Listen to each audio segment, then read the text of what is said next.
ele foge um pouquinho do tradicional, porque ele é um tema que traz um pouco da história do Espiritismo, né?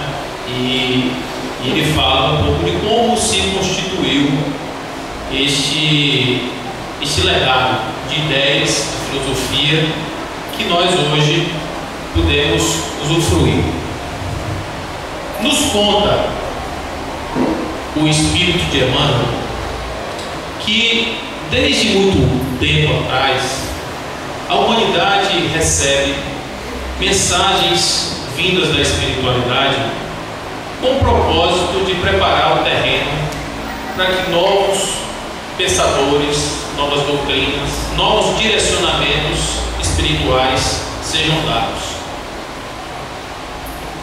A onisciência divina, assim nos fala Joana de Ângeles, ela tem os seus códigos soberanos, e aquilo que nos parece hoje um fato isolado, uma coisa sem muito sentido, com o passar do tempo vai se tornando uma verdadeira tese, um verdadeiro substrato de uma tese espírita, ou espiritualista, ou religiosa, ou filosófica, ou seja lá o que for, que determina para a humanidade um novo sentido, o sentido novo que ela vai seguir.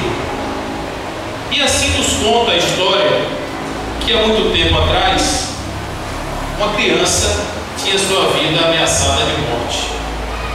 O rei havia ordenado que todas as crianças nascidas naquela região seriam trucidadas, porque havia uma profecia que dizia que daquelas crianças nasceria o sucessor do rei.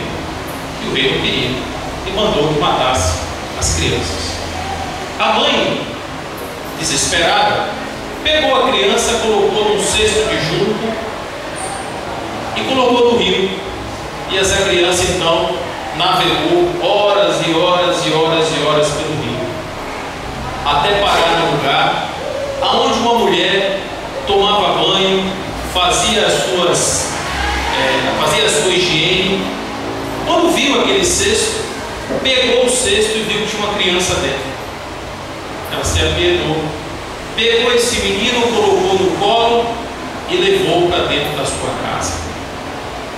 Esse menino, que antes seria um provável morto pelo sistema, passou a ingressar nada mais, nada menos do que na casa do próprio faraó. Estava ali na mão da filha. E entrando na casa do faraó é criado como um filho e vai receber as mais altas comendas da educação que poderia receber um ser vivo, porque os egípcios eram muito instruídos, eles tinham muita educação, eles tinham muita história, eles aprendiam sobre a vida e sobre depois da vida. O livro egípcio dos mortos conta a trajetória do espírito após a vida, e somente os ricos tinham um livro desse. Eles escreviam com figuras que era para ajudar o indivíduo, no momento em que ele desencarnasse, ele passasse então para o Vale dos Juncos através desse guia espiritual que era preparado pelos escribas. Moisés levou 40 anos recebendo esta quantidade enorme de informação. Um belo dia, Moisés vê um dos seus irmãos sendo castigado por um algoz, por um capataz do seu pai, e ele mata esse cara, esse soldado. Ele entra numa briga e o soldado morre. Moisés foge para o deserto, abandona tudo o que ele pensava, o que ele tinha, as suas posses, e vai para o deserto. E no deserto ele vai levar mais 40 anos pastoreando ovelhas, até o dia em que, com 80 anos, ele resolve conduzir seu povo rumo à terra prometida. Então, observando a vida de Moisés, a gente vai ver que Moisés tinha tudo para dar errado. De repente aconteceu um fato na vida de Moisés e ele foi caminhando e de repente está ali, um octogenário, sendo o salvador do seu povo. E Moisés então encaminha aquele povo enorme, aquela quantidade enorme de pessoas pelo deserto. E um belo momento, por sua atividade mediúnica muito desenvolvida, ele é chamado a um monte, aonde através de uma psicografia, provavelmente de um fenômeno chamado escrita direta, os espíritos, os deuses, as divindades escrevem para Moisés duas tábuas com as leis. E com essas leis ele desce e diz ao povo: olha, eu tenho aqui as leis divinas. E essas leis, esses 10 mandamentos, vão orientar a humanidade durante muito tempo. Isso nós estamos falando 1600 anos antes de Jesus. Nesse tempo, começam a surgir, espalhados por outros lugares do mundo, na Índia, na China, na Pérsia, na Grécia, indivíduos que traziam ideias diferentes daquelas que eram as ideias que normalmente povoavam o imaginário das pessoas daquela época. Eram filósofos que se arriscavam a ir para a rua, falar de uma divindade que ninguém podia ver, tocar, um Deus único em uma sociedade absolutamente politeísta, onde as pessoas pregavam vários deuses. Tinha o Deus do vinho, tinha o Deus da chuva, tinha o Deus da terra, o Deus do céu. E esses filósofos falavam de um único Deus, de um Deus capaz de fazer com que o homem encontrasse a felicidade na própria terra em que ele habita. Isso era completamente impossível de ser compreendido por qualquer um daqueles que viviam naquela época, mas os mensageiros vinham e traziam a mensagem. A Grécia foi extremamente feliz na recepção desses mensageiros. A Grécia era um lugar curioso, porque lá na Grécia você tinha de tudo.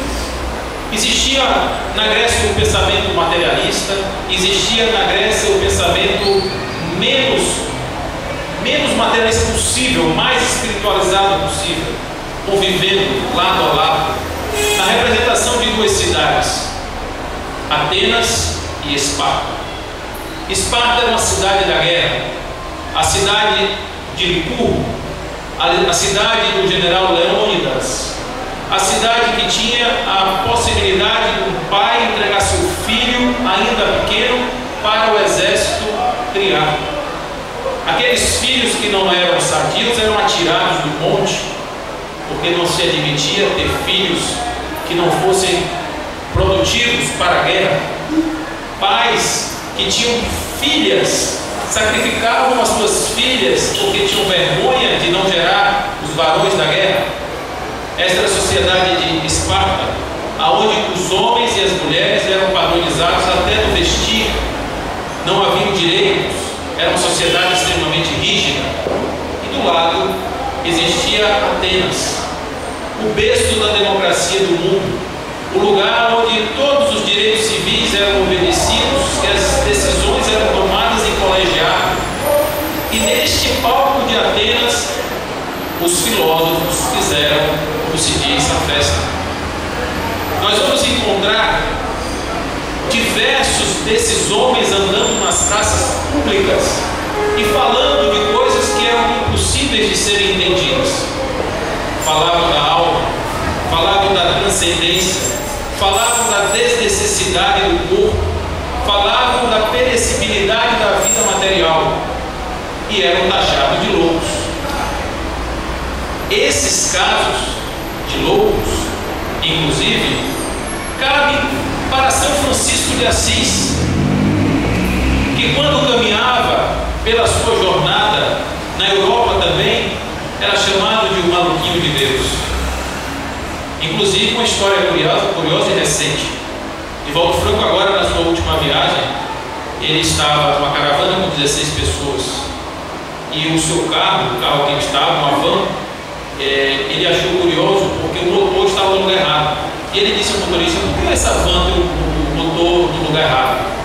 E o motorista disse: não, essa van tem o motor no lugar certo. Eu disse: eu estou vendo aqui o prolongamento desse carro com o motor no lugar errado. E na verdade, Joana de Ângeles esclareceu: esse carro, ele foi blindado pela espiritualidade para conduzir essa caravana por este lugar, aonde viveu o general Tito, e tantas guerras aconteceram, e tantas mortes aconteceram, está ali o embaixador da paz, falando de Jesus, e aquele carro era blindado pela espiritualidade com uma cruz em cima, e os espíritos do lado de fora diziam: ali vão os maluquinhos de Deus. Então esses maluquinhos de Deus vinham para a terra para dar mensagens que não eram possíveis de serem entendidas, mas conforme Emmanuel nos fala, de tempos em tempos aparece um homem que pega essas mensagens aparentemente desconexas, junta tudo isso e gera um novo código de conduta para a humanidade. E isso é o que vem acontecendo também ao longo do tempo. Se a gente for fazer nessa progressão histórica, nós vamos encontrar Buda, nós vamos encontrar Krishna, vamos encontrar Zoroastro, Diógenes, o doido do barril, o homem que sentava na praça e morava dentro de um barril, não tinha nada, não tinha absolutamente um pedaço de pão para se enrolar, e ele vivia nesse lugar, nessa praça. Um dia, um homem muito rico vai para ele e diz: eu gostaria de saber se o senhor tem algum desejo. E ele estava tomando sol, seminu, na praça, e ele diz: eu tenho um desejo. Foi uma festa, ninguém acreditou naquilo. Diógenes tem um desejo? Como pode?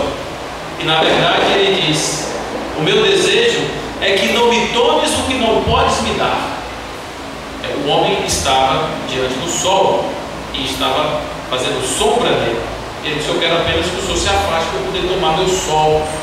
E este homem foi um influenciador de generais que partiram para as conquistas de territórios, que alargaram fronteiras para que o idioma grego pudesse se espalhar pelo mundo, facilitando o caminho e a jornada de um missionário como Paulo de Tarso, que apareceria depois falando grego e que iria levar a palavra de Jesus nesses lugares, já que todo mundo agora podia entender desse idioma, né? Jesus falava aramaico.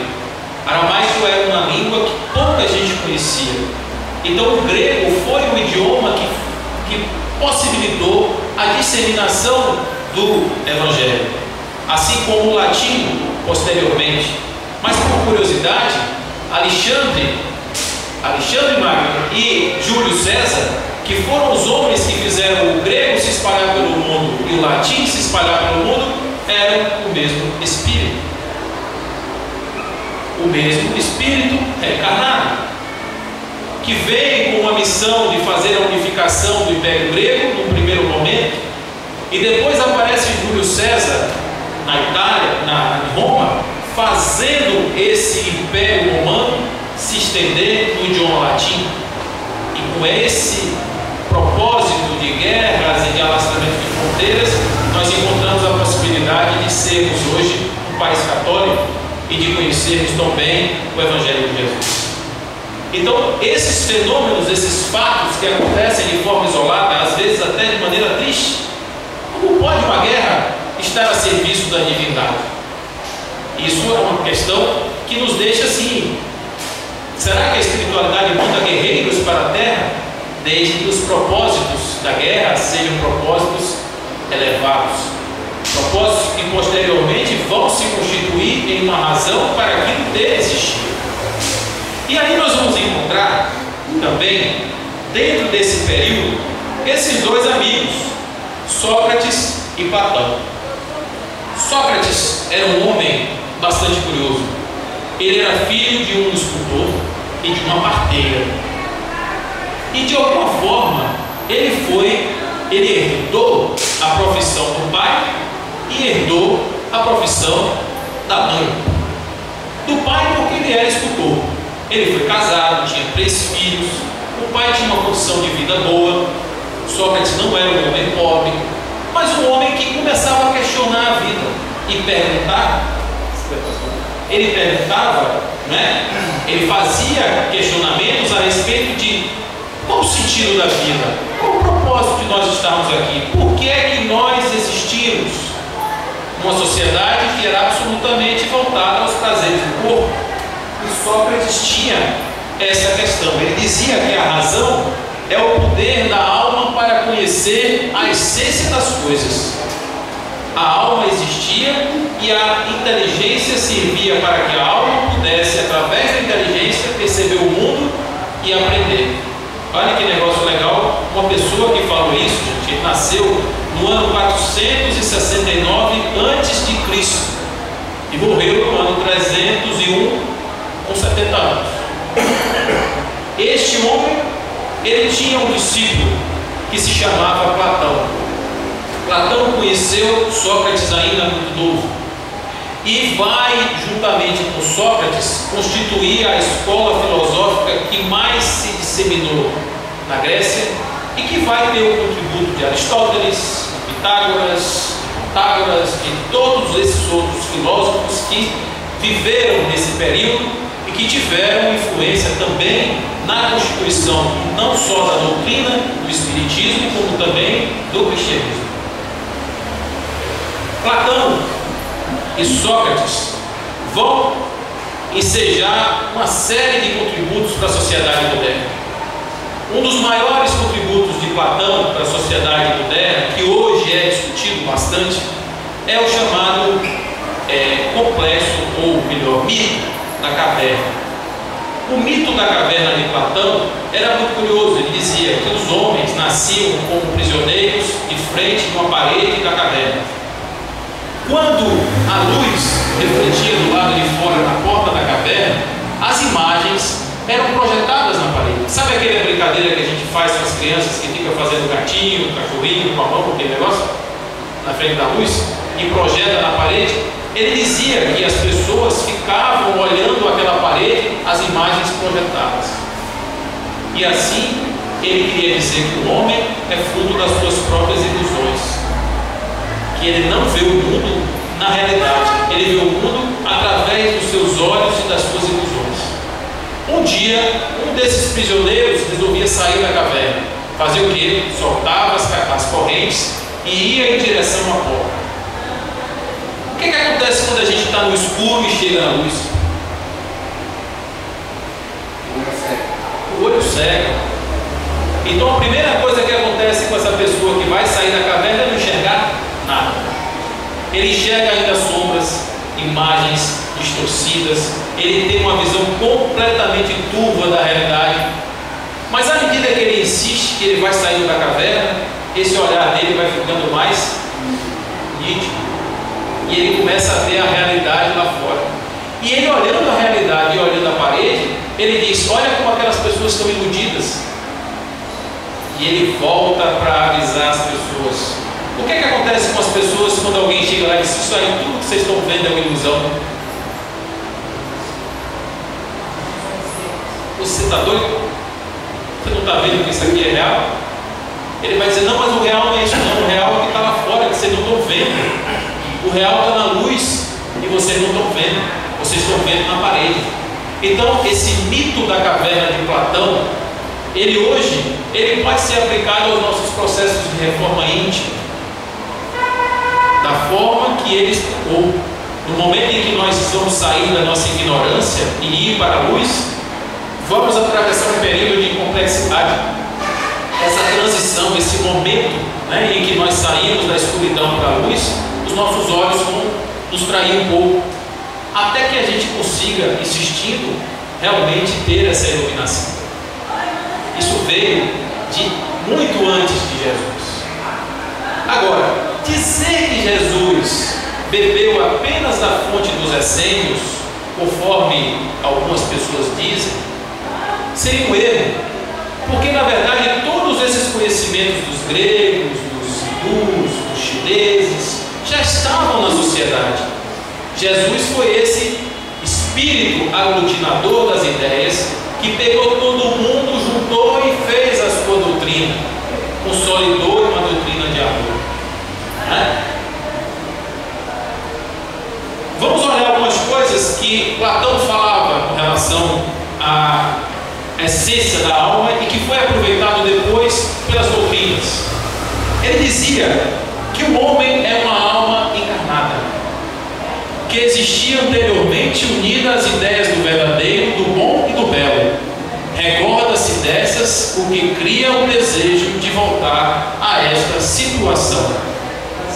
Olha, gente, isso aí, quando Sócrates falava isso, ele estava dizendo que o homem traz dentro de si um ser divino, que é este ser divino que faz o homem ir de volta ao encontro de si. Nós temos a nossa cegueira, que nos faz atuar no mal. É isso que a gente vive dizendo? Que o homem tem a sua natureza, má e tal. Ele via isso. Ele via a maldade no homem encarnado. Mas acima de tudo, ele dizia que dentro desse homem tinha a bondade e a perfeição. E que bastava que essa perfeição cutucasse esse homem por dentro para que ele se movimentasse em direção à luz, que ele saísse dessa caverna e fosse em direção à luz. Isso Sócrates já falava. O Espiritismo vem nos dizer que o princípio inteligente é o conceito que forma a gênese do espírito, da alma. E esse princípio inteligente é, na verdade, a essência de Deus, a semente de Deus. Isso já foi dito por Platão e depois corroborado, consolidado pelo Espiritismo. A visão material. Sócrates dizia que a alma transvia-se quando serve-se do corpo para considerar qualquer objeto, ao passo que, quando contempla a sua própria essência, dirige-se para o que é puro, eterno e imortal. O que é que ele está dizendo aí? Não é? Ele está dizendo que quando a alma está encarnada, o corpo dificulta a vida da alma. A gente já ouviu isso no Espiritismo alguma vez? Não é? Que quando nós estamos encarnados, o nosso corpo, os nossos desejos, as nossas paixões, o nosso ego, vai dificultar a emancipação do eu espírito. É por isso que nós sofremos tanto, porque nos apegamos às coisas, nos apegamos aos objetos, nos apegamos às pessoas, e no momento em que a gente vê uma alma aprisionada nesse poço de desejos, essa alma vai sofrer, porque ela tem uma necessidade de expandir muito mais, e o corpo não deixa. Ele dizia que o corpo é a corrupção da alma, e enquanto esta achasse mergulhada nele, jamais vai possuir a verdade. Libertos da loucura do corpo, conheceremos a essência das coisas. Eis porque os filósofos não temem a morte. Sócrates foi condenado porque ele ensinava esses pensamentos para a juventude, e as pessoas que condenaram Sócrates denunciaram, dizendo que ele era um aliciador de menores. E Sócrates foi preso. Só que a sociedade gostava de Sócrates, porque ele dizia umas verdades que as pessoas precisavam ouvir. E mesmo aqueles letrados respeitavam Sócrates, e eles facilitaram a vida de Sócrates e disseram: vamos deixar a porta aberta da prisão e você pode fugir. No dia seguinte, Cleiton, que era um grande e fiel escudeiro de Sócrates, chega na prisão, e a prisão está aberta e Sócrates está sentado no mesmo lugar. E ele começa a chorar: mestre, você não vai fugir? Não. Por que você não vai fugir? Porque se eu não tenho para onde fugir. Eles vão lhe matar? Eles não vão matar Sócrates, eles vão matar este corpo que não é Sócrates. E dito e feito, trouxeram uma taça de cicuta. Sócrates bebeu a taça de cicuta, e antes de morrer disse: Cleiton, pague os galos de Asclepios. Lembrou inclusive de pagar uma dívida. Então a morte para Sócrates não era nada.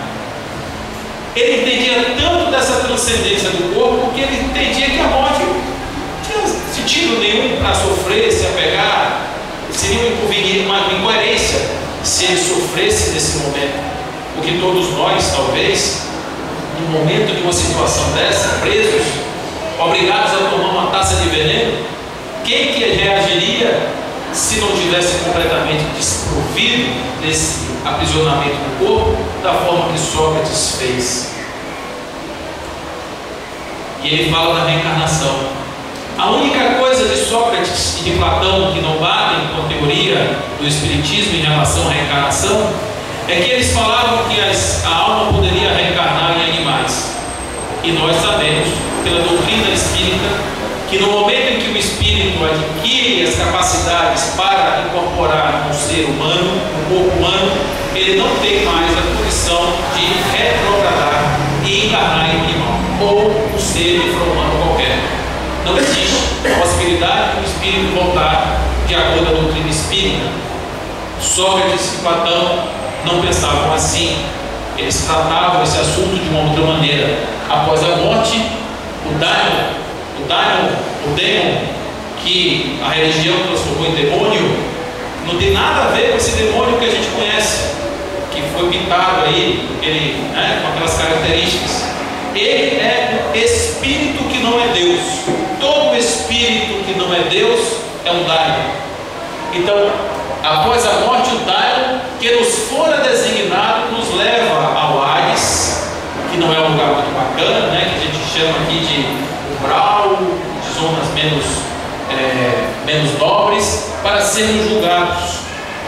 Tendo permanecido lá o tempo necessário, as almas são reconduzidas a esta vida em múltiplos e longos períodos. Olha o que nós estamos falando aí, da reencarnação e da tese dos anjos guardiões, aonde nós vamos encontrar aí esse período da erraticidade do espírito nas zonas inferiores, até que ele possa ter a condição de ascender em novas reencarnações restauradoras. Dificuldades no porvir. Antes de falar sobre isso, Sócrates tinha uma curiosidade com ele, que ele também era médium. Ele tinha uma mediunidade incrível, porque ele entrava em estado de catalepsia. Ele ficava completamente parado durante horas, pensando num determinado assunto. Ele não era um religioso que tinha nessas ideias dogmas de fé. Ele chegava a essas conclusões através do seu raciocínio e através das suas meditações. Ele levava, às vezes, ele começava a meditar na madrugada, passava o dia inteiro, na madrugada seguinte ele ainda estava em meditação e as pessoas aguardando para saber como ele ia voltar. E ele, quando voltava, ele voltava com novas ideias. Então esse momento era o momento dele estar em contato com a espiritualidade, era o momento dele estar em contato com todos esses seres, do mais alto grau, onde ele fazia suas perguntas e provavelmente tinha as respostas. Todas essas bases, que são bases que depois foram aproveitadas pelo cristianismo e foram aproveitadas também pelo espiritismo, estavam sendo sedimentadas não por um homem que criou isso da sua imaginação, mas pela influência dos espíritos que assim desejavam que naquela época essa mensagem já fosse disseminada. Nas dificuldades do porvir, as almas puras, que são as almas dos maus, erram em torno de erram no sentido de estar perdidas, agarradas a monumentos e túmulos, até que os apetites inerentes à forma material de que se revestiam as reconduzam a um novo corpo, no qual retomarão os mesmos costumes que tinham na primeira vida. Aí nós estamos falando daqueles espíritos que, quando desencarnam, o que eles fazem? Eles estão tão apegados à questão material que eles continuam dentro da casa, nos túmulos, nos monumentos, presos àquelas coisas que lhes foram caras e preciosas na sua vida, Então ele já estava dizendo isso antes, uma tese que depois, inclusive, nós vamos encontrar no livro tibetano dos mortos, essa mesma referência a esses espíritos, que são as deidades que estão com o pescoço apertado, e esse pescoço apertado impede a satisfação dos seus desejos. Então, eles chamam de deidades famintas, que eles nunca conseguem a satisfação. Tudo que eles querem, eles vão, mas não conseguem. Eles têm um pescoço fino, segundo nos conta o Bhagavad Gita. Então, dentro dessa história, desculpe, um livro tibetano. Então, dentro dessa história dos espíritos, Sócrates e Platão já nos falavam isso, que nós devemos ter a nossa consciência tranquila e desapegada. No momento em que nós estivermos com nossa consciência tranquila e desapegada, o momento da nossa passagem será absolutamente tranquilo. Não vai ter nenhum problema. Falando dos espíritos, os daimons, os espíritos, ocupam o espaço que separa o céu da terra e servem de intermediários entre a divindade e os homens. Outra constatação que nós confirmamos isso muito claramente na doutrina espírita. Ele, falando dos espíritos, ele dizia que Deus não conversa com os homens, não há como Deus falar aos homens, e ele se serve de espíritos de mais baixa vibração para poder se comunicar com os homens. Nós temos uma informação da espiritualidade, e quem nos conta isso é Divaldo Franco, que a reencarnação de Jesus na Terra levou 2000 anos para acontecer. Para que aquele espírito pudesse chegar na Terra, 2000 anos de preparação. Isso aí inclui o tempo de Moisés. Então a psicosfera da Terra teve que se adaptar à psicosfera da Terra para poder chegar a ser um humano na Terra. Então Platão e Sócrates diziam que os espíritos não podem se comunicar, que Deus não pode se comunicar diretamente, e usa os espíritos para fazerem esse trabalho.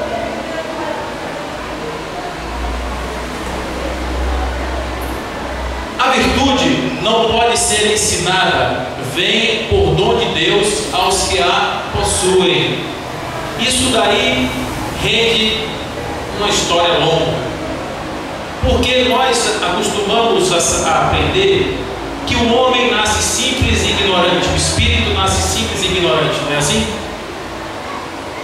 No sentido de que o espírito ele é vazio, e à medida que ele excursiona pelas suas diversas vidas, ele vai aprendendo, vai crescendo até se tornar-se um espírito de luz. Mas Kardec nunca falou isso.